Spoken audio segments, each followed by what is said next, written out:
सर्वांना India unlimited Indian news चॅनलमध्ये सगळ्यांचं स्वागत आहे. आज आपण दोस्ती विहारमध्ये उभे आहोत. या दोस्ती विहारमध्ये आपण गेल्या निवडणूकपूर्व लोकसभा विधानसभा पूर्व दोस्ती विहारमधील जे काही कामाबाबत आहे, एक खाजगी काम करायचं होतं, परंतु खाजगी कामाला अफाट खर्च आहे.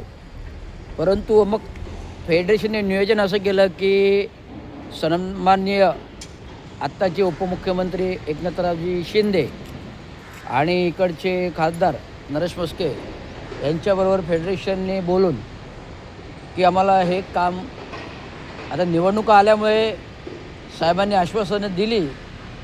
साहेब स्वतः म्हणजे नरेश मस्के साहेब आणि श्रीकांत शिंदे साहेब पण आले होते प्रचारात. आम्ही संपूर्ण दोस्ती विहारवाल्यांनी जवळजवळ 1 लाखाचं मताधिक्य म्हणजे 1,10,000 मतं पडली. जवळजवळ 100% मतदान ह्या दोस्ती विहारचं आहे. हे 100% मतदान दोस्ती विहारचे आहे. आणि एक महानगरपालिकेचा कार्यकारी अभियंता राहिलो, 1.5 वर्ष सेवा केली, 2.5 वर्ष सेवा केली आहे. आणि हे करता करता सर्वांचे परिचय असल्यामुळे आणि मी सर्वात ओळखीचं पण असल्यामुळे जे काही नियोजन करायचं ठरलं. त्यामुळे अशा प्रकारे हे काम आता आपण नियोजन करतो. कारण ह्या कामाचा जो खर्च आहे तो 11 कोटीच्या घरातला आहे. पूर्ण 5,000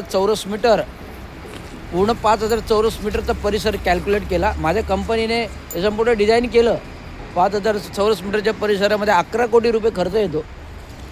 संपूर्ण कॉन्क्रिटिंग, जर तुम्हाला कॉन्क्रिटिंग नसेल करायचं M30, M35, M40 ग्रेडमध्ये, तर जर पेवर ब्लॉक बसवायचे झाले तरी 6 कोटी रुपये खर्च येतो.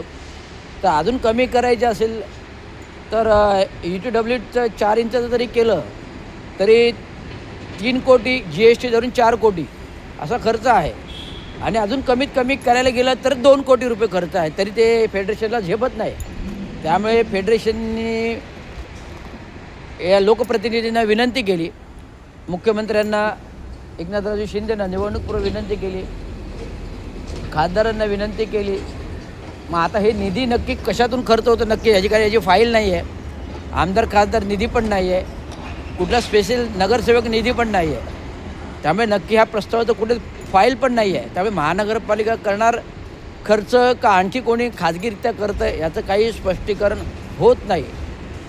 परंतु हे काम करत आहे. ह्या कामाचं जे काय ऑडिटिंगचा खर्च आहे 10 लाख रुपये, ती माझी फी पण यायची आहे. म्हणून मी तुम्हाला सांगतो आहे लाईव्ह करून, ती फी पण आलेली नाही आहे.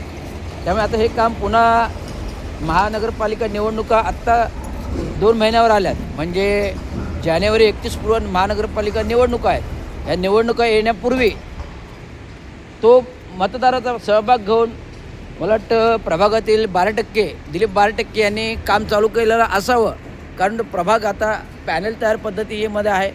या पॅनल पद्धतीमध्ये आरक्षणानुसार जे प्रभाग असतील, आता इथे लेडीज आहे, जेंट्स आहे, OBC आहे, SC आहे, असं कुठल्या प्रकारचा वाढ आहे हे अजून स्पष्टीकरण व्हायचं आहे. आणि आता मला वाटतं डिसेंबर पहिल्या आठवड्यामध्ये आचारसंहिता लागेल.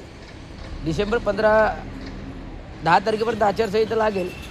आणि डिसेंबर 10 तारखेला आचारसंहिता लागली की जानेवारी 15 ते 20 दरम्यान निवडणुका होतील. हा भकीत नाही तर हे टाईम टेबल आहे.